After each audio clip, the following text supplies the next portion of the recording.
All right. We are back with the GSMC Wrestling Laureate Podcast, brought to you by the GSMC Sports Network. I'm your host, Eric Rodriguez, here every Monday through Friday, 8 p.m. Pacific time, 11 p.m. Eastern time on the GSMC Sports Network. Here to talk about all things about professional wrestling, all the action inside and outside of the ring, superstar news, updates, injury status, rumors, and stuff about basically anything from the WWE to AEW, Ring of Honor, TNA. We dabble in on it, consistently. Got to be honest. But could do a little bit more. But sometimes it's just I know that the NWA they're on the CW app, and it's gonna be interesting to find out. As soon as WWE NXT shifts over to the CW, obviously their collaboration with TNA is just it's in efforts to kind of build up stable shows to the point where once when you kind of have because they've been at the Performance Center ever since I think ever since its existence started in NXT, and now you're gonna have to try to have them go out, sell out arenas and stuff like that, because they're gonna be on the move. They're gonna be on the move. This was kind of something that's been rumored for the past. I think I did a segment about it about four months ago, where WWE NXT is gonna be its own entity. That's why when you watch NXT or when you see highlights, they say NXT, not WWE NXT.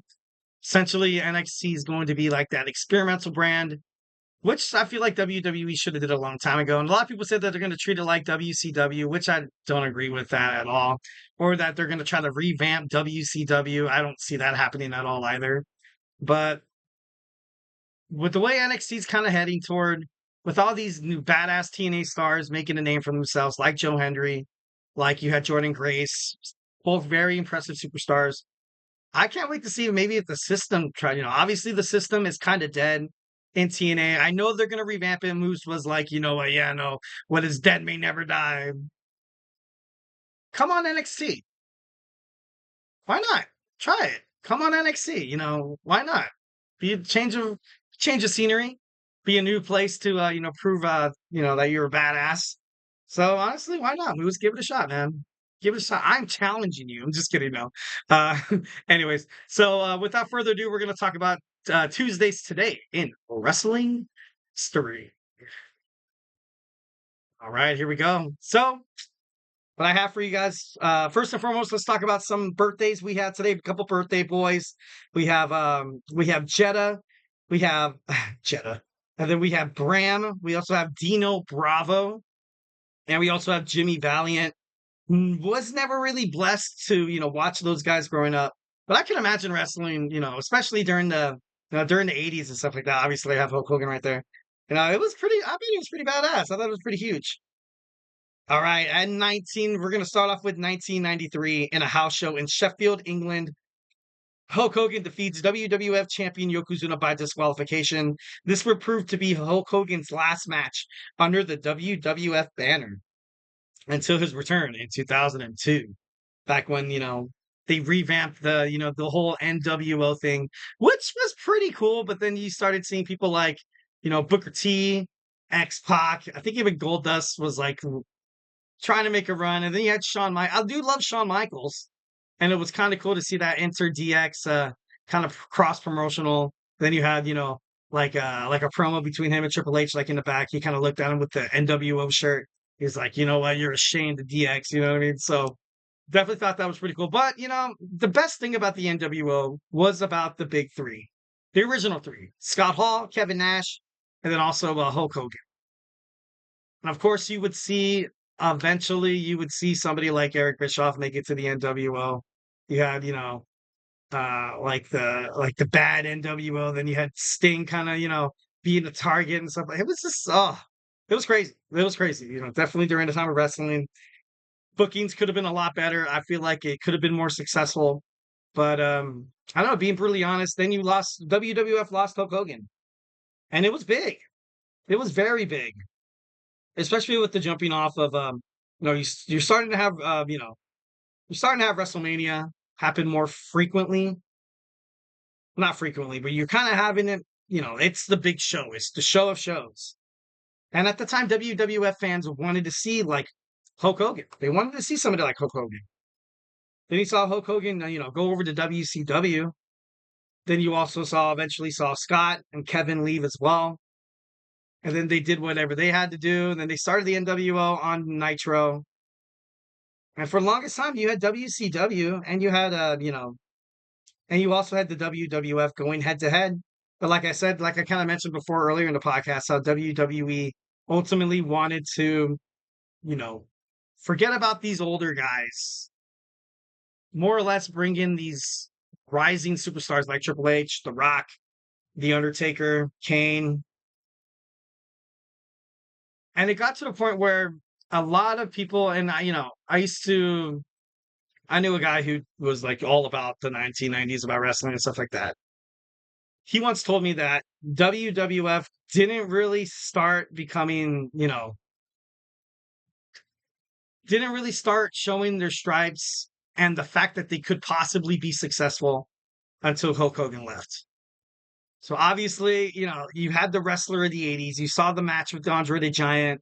You've had him, win countless title runs and, have reigns and stuff like that.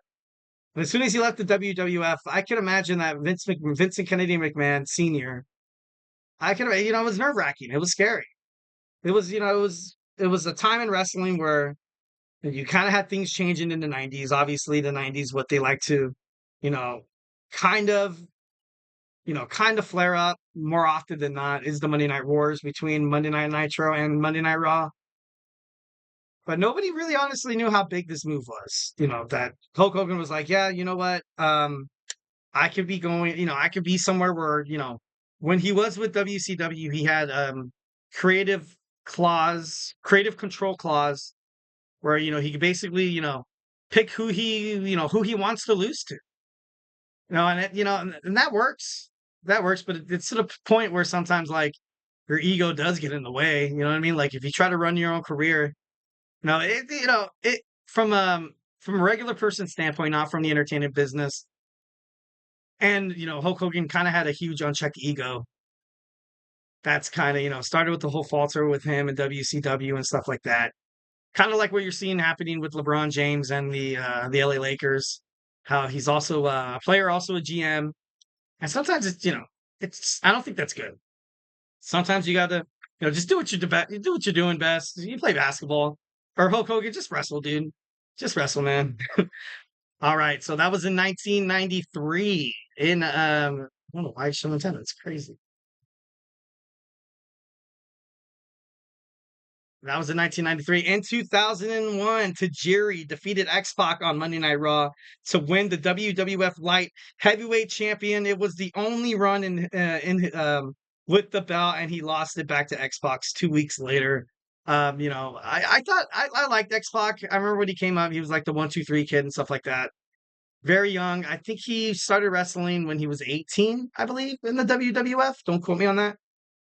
But Tajiri, he was, I think he was ECW. I'm not too sure if he was. Don't quote me on that.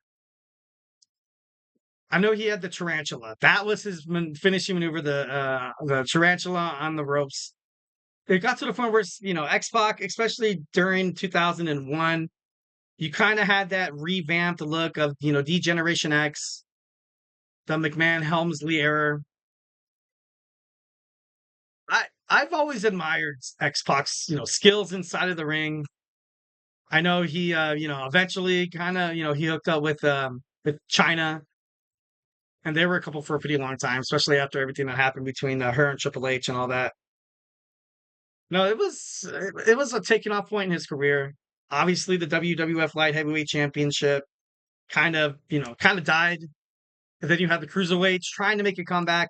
And I thought they did a really good job at 205 Live. I really honestly miss 205 Live. They had great superstars. Superstars that left the company or that kind of got demoted as soon as it went under. I don't know. I thought that was great. I thought that was great, 1,010%. All right, and this was the bigger one. 2007, Vince McMahon returned to Monday Night Raw after the Who Killed Vince McMahon angle, and it was dropped. Vince McMahon set up a 20-man battle royal to determine who would be named the new general manager of Monday Night Raw. The battle royal was won by Sir William Regal. And this was really huge because obviously, if you know, you know. and I'm not going to try to, speak on it too much, but this was, Vince McMahon, he was like just downtrodden. I think he was burnt out by DX. DX basically, they broke it. They broke it. He even told Shane in the promo, he was like, you know what? I think DX has broken me. Then he went out here to his limo, and then it blew up. Which one I was like, really? They're gonna kill off Vince McMahon? Like, I think that's a little, I thought that was a little far fetched. And then the next week, you turn on your television to watch Monday Night Raw. You see a wrestler has passed away. Wrestler, they did a whole tribute show for him. Obviously, I'm speaking about Chris Benoit. And then after they found out what happened, the next week later, they apologized for running that episode. And then they just, kind of just, act like it never happened. Not this angle, not like it was, there was a time in wrestling where it was a little awkward. It was kind of crazy, everything that was happening, and then I kind of felt like around 2009 to 2010, I was kind of like, kind of falling in and out of wrestling. I'd kind of watch it here and there, but most importantly, I would just like, I'd keep tabs on the bigger superstars. You know what I mean? And then I eventually came back to wrestling in 2016. It was a good, I fell in love with that professional wrestling. I think I have a poster up in my office. That's when Seth Rollins, Dean Ambrose, you had Dolph Ziggler, you had Finn Balor coming, here and there as the Demon King. You had Chris Jericho, Kevin Owens. You had the New Day. You had the American Alpha. You had Baron Corbin, the Lone Wolf Day. Back when he was like a total badass lone wolf. John Cena, Becky Lynch, the Usos. You had Charlotte Flair. You just had a bunch of great people. Bunch of great people. Randy Orton, Sheamus, Cesaro. I remember when they were the tag team, they were the bar. We're not we. It's not that we don't set the bar. We are the bar. The tag team that was created by Mick Foley. And then you had the general managers. You had Daniel Bryan and Shane McMahon on SmackDown Live. Then you had Stephanie and Mick Foley on Raw. And it was, it was pretty cool. I liked it. And then, I was watching it, and then around 2018, 2019, I was like, all right, I've kind of seen why I'm not I'm not as crazy or dedicated into the wrestling fandom as I used to be. But then after the whole pandemic thing, after, we would always watch it. Me and my wife would always watch professional wrestling. And as soon as you know, it was kind of clear that you saw the resemblance of a Triple H pay-per-views and also Vince McMahon. I don't know if that makes any sense, but there's some things, some promos, some title matches that would end unfavorably, and you would kind of think to yourself, you're like, oh, I used to joke around all the time with my wife. I was like, oh, that was a Vince McMahon move. You know what I mean? And then now you kind of have Triple H take over total control, and it seems like it's working for WWE. But this day, 2007, on August 6th, damn, it was in August? What? That's crazy. That's wild. Damn, I'm getting old, guys. Getting older by the minute. I'm just kidding. Well, guys, that's it for me. Hope you guys enjoyed my show. Hope you guys have a great midweek. We have Wednesday tomorrow. Don't be afraid of Wednesday. Wednesday's just the day just to, get over that hump, go downhill Thursday, Friday, and eventually you hit the weekend. We also have AEW Dynamite to watch tomorrow. I'm going to watch WWE NXT because my man Anthony Mazzano told me that Wesley turned on the Rascal, so I'm excited to see that. Thank you so much for tuning into the GSMC Wrestling Laureate Podcast, brought to you by the GSMC Sports Network. Thank you so much for tuning into the show, guys. It's 1,010%. Love the audience.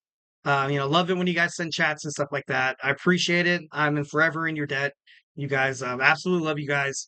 Remember to Superman punch that like and subscribe button to the show. Also follow the network, follow the GSMC Sports Network, follow the GSMC Wrestling Laureate Podcast, and so you can see more wrestling stuff. Or or if you want to check out some of the other podcasts we have here, we have a basketball podcast, baseball, football. it's here at the GSMC Sports Network. We just want to ensure that our fans get high quality sports shows. It's absolutely free too. 1,010%, free. Come and check us out. So, yeah, honestly, guys, that's it for me. Hope you guys had a great time. Gonna see you guys tomorrow. Love you guys, but most importantly, stay beautiful.